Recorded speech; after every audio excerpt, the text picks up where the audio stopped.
బ్యాంకులకెళ్ళి కట్ అవుతాయి. ఎవడబ్బా సొమ్ము ఎవడు కట్ చేస్తాడు? ఎవడి చెమట కంపు అది? ఎవడు చెమటోచి కష్టపడినటువంటి సొమ్ముని మీరెందుకు కట్ చేసుకుంటారు? మీకెవడిచ్చిండ్రు అధికారం? నీ జీతంలోకి వెళ్ళి 1,00,000 రూపాయలు కట్ చేసుకుంటా, నేను వాడుకుంటా. ఇస్తావా రేవంత్ అన్న పైసలు? దయచేసి మాట్లాడే ముందు ఆచితూచి అడుగులు వేయండి, ఆచితూచి ఆలోచించి మాట్లాడండి. తెలంగాణ ప్రజల జోలికి వచ్చిన లేనోని కొట్టాలని చూస్తే దయచేసి తస్మాత్ జాగ్రత్త. నేనేం హెచ్చరిస్తలేను, నేనేం చేస్తా అన్నా? మీ దృష్టిలో నేను ఆఫ్టర్ ఆల్ ఆడపిల్లని, ఆఫ్టర్ ఆల్ కదా, ఆడపిల్ల కదా. ఏం చేస్తారు రేవంత్ అన్న? మా అంటే మొన్న మహిళా ఐఏఎస్ అధికారిని క్యారెక్టర్ అసాసినేట్ చేసినట్టు శ్రావ్య మంచిది కాదు, శ్రావ్య వాడితో తిరుగుతుంది, శ్రావ్య వీడితో తిరుగుతుంది, లేదా బ్రోతల్ హౌస్ నడుపుతుంది, లేకపోతే ఈమె పిచ్చి పట్టింది, ఈమె క్యారెక్టర్ మంచిది కాదు, ఈమె రాత్రిపూట పబ్బులకు పోయి తాగి తందనాలు ఆడుతుంది, జుట్టులో పోసుకుంటుంది, లిప్స్టిక్ పెట్టుకుంటుంది, రెడ్ కలరు అని వాడు ఎవడో బ్యాచ్ ఉంటాడు, ఒకడు గొట్టంగాడు, వాడు మాట్లాడుతూ ఉంటాడు. ఏమవుతుంది మాట్లాడితే? చేతికి గాజులు వేసుకున్న నా కొడుకులే అడ్డమైన కూతలు ఊస్తారు. ఈసారి ఊరుకునేది లేదు. ఎవడనట్లా మాట్లాడితే కాళికా మాతనై నరికి నాలుకలు చీరేసి జైలుకి పోతా. నేను ఆ మహిళా అధికారిని లాగా సూసైడ్ చేసుకొని జావా, సూసైడ్ చేసుకొని ఆత్మహత్య చేసుకునేంత వీక్ మెంటాలిటీ నాకు ఇవ్వలే సింహరాశిలో పుట్టిన. అర్థమైందా? నేనేం చేస్తా తెలుసా? ఎవడైతే మాట్లాడిండో వాళ్ళ ఇంటికి పోయి వాళ్ళ పిల్లల ముందు జుట్టు పట్టుకొని పిచ్చ కొట్టుడు కొడతా నా కొడుకుల్ని, పిచ్చ కొట్టుడు కొడతా నా కొడుకుల్ని. ఇట్లనే మాట్లాడి క్యారెక్టర్ అసాసినేట్ చేస్తే అర్థమైందా? జైల్లో పెట్టినా నాకు ఫరక్ పడదు. ఎందుకంటే ఫిక్స్ అయిపోయినా, నన్ను చంపేస్తే చచ్చిపోతా. జైలుకి పెడితే మరేమంటున్నారే, జైలుకి పోలే, కవితక్క జైలుకి పోలే, చంద్రబాబు నాయుడు జైలుకి పోలే.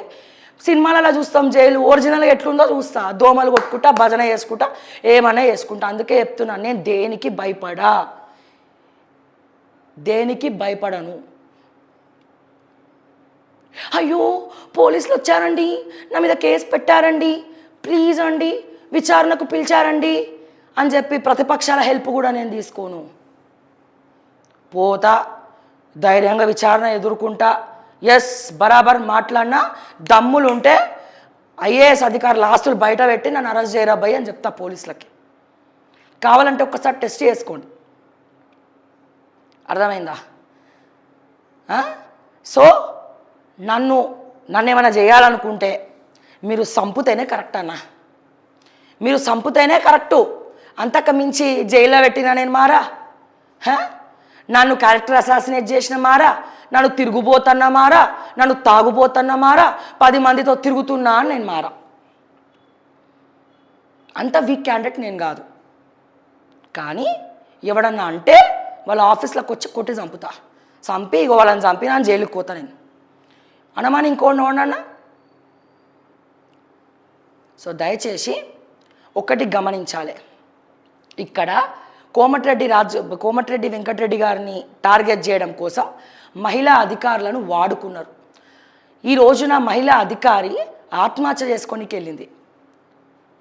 కానీ నేను ఆత్మహత్య చేసుకోనికి పోను. ఎవడైతే స్టోరీ వేసి ఇన్పుట్ ఇచ్చిండో, లేకపోతే ఆ చైర్మన్ ఎవడో రాయి తీసుకొని నెత్తన వాళ్ళ కొట్టొస్తా. అందుకే కొంచెం నాకు తిక్కు ఉన్నది. అర్థమైందా? I'm not that much weak, I'm very strong. ఆడపిల్లలంటే పులుల్లకు ఉండాలి. అందులో తెలంగాణ ఆడపిల్లలంటే ఓరుగల్లును శాసించినటువంటి రాణి రుద్రమ్మని గుర్తు తెచ్చుకోవాలి. బ్యాగులలో పెప్పర్ స్ప్రేలు పెట్టుకొని తిరగాలి. ఎవడైనా ఇష్టం వచ్చినట్టు చేస్తే పెప్పర్ స్ప్రే కొట్టిపోవాలి. అంతేగాని ఏడ్చుకుంటా వాడాడదన్నాడని వీడిదన్నాడని ఏడ్చుకుంటా ఇంట్లో కూర్చుంటే ఎవ్వరం ముందుకెళ్ళలేము. ఈ రోజున ఆడపిల్లలు పులి బిడ్డలక్కనే ప్రతి ఒక్క తల్లిదండ్రులు పెంచాలి. ఎల్కేజీ పుట్టినప్పటి నుంచే తనకి ధైర్యాన్ని నూరబోయాలి. సావో రేవో నీ వెనకాల మేము ఉంటాం, పదండి ముందుకు అని చెప్పి ధైర్యం నింపాలి. అప్పుడు ఆడపిల్ల అర్ధరాత్రి నడి రోడ్డు మీద తిరిగినా ఎవడన్నా వస్తే ఆమెనే చూసుకుంటుంది, తన్ని పంపిస్తుంది నా కొడుకుల్ని.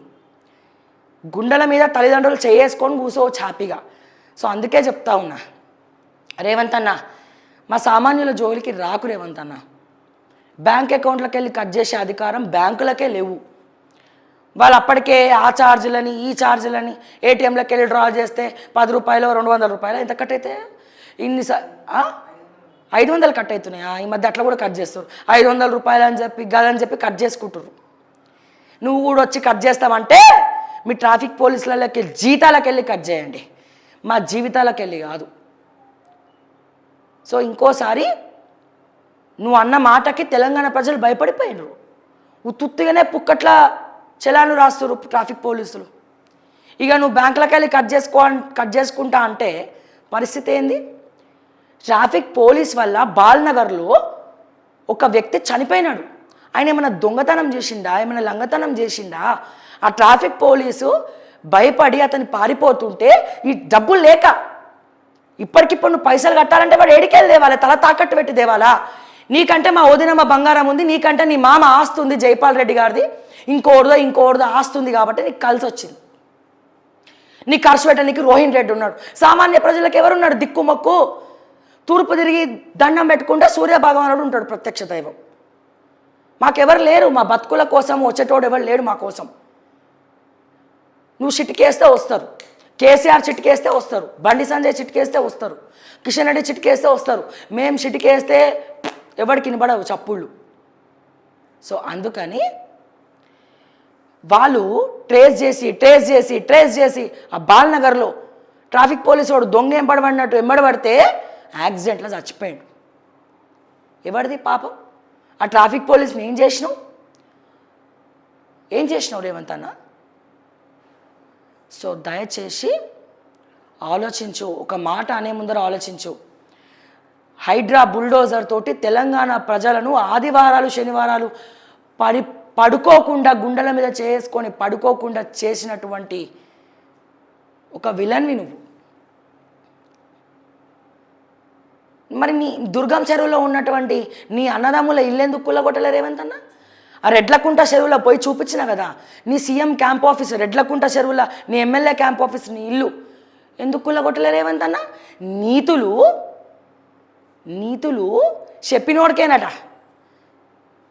సారీ నీతులు పక్కోడికేనట, చెప్పినోడికి కాదట. గట్లున్నది. నీతులు చెప్తే దయ్యాలు వేదాలు వర్ణించినట్టున్నాయి. అర్థమైందా? సో దయచేసి తెలంగాణ ప్రజల కోసం ఆలోచించు, తెలంగాణ అస్తిత్వం కోసం ఆలోచించు, సామాన్య ప్రజలకు అండగా నిలబడు. వాళ్ళే నీకు రేపటి రోజున శ్రీరామ రక్ష అవుతారు. ఇంత మాట్లాడిన తర్వాత నీ ఇంటెలిజెన్స్ చీఫ్లను పంపిస్తావో, ఎస్ఓటీలను పంపిస్తావో, లేకపోతే రౌడీలను పంపిస్తావో, నన్ను చంపేయమని చెప్తావో నీ ఇష్టం.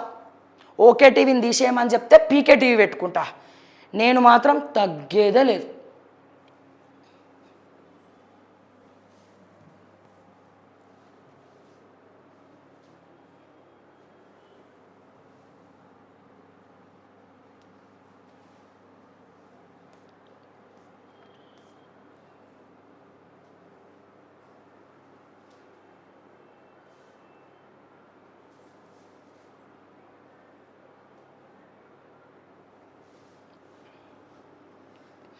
ట్రాఫిక్ చలాన్స్ గురించి మాట్లాడండి శ్రావ్య గారు.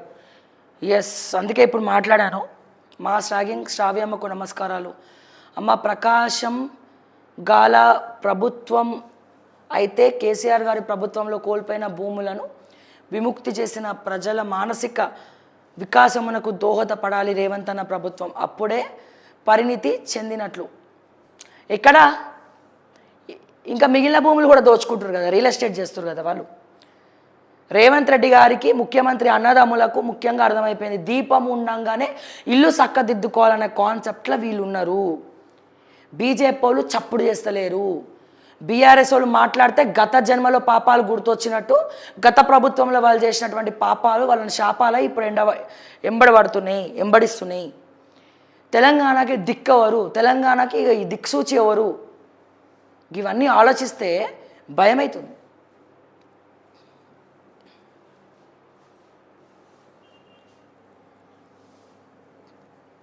Yes sir. సో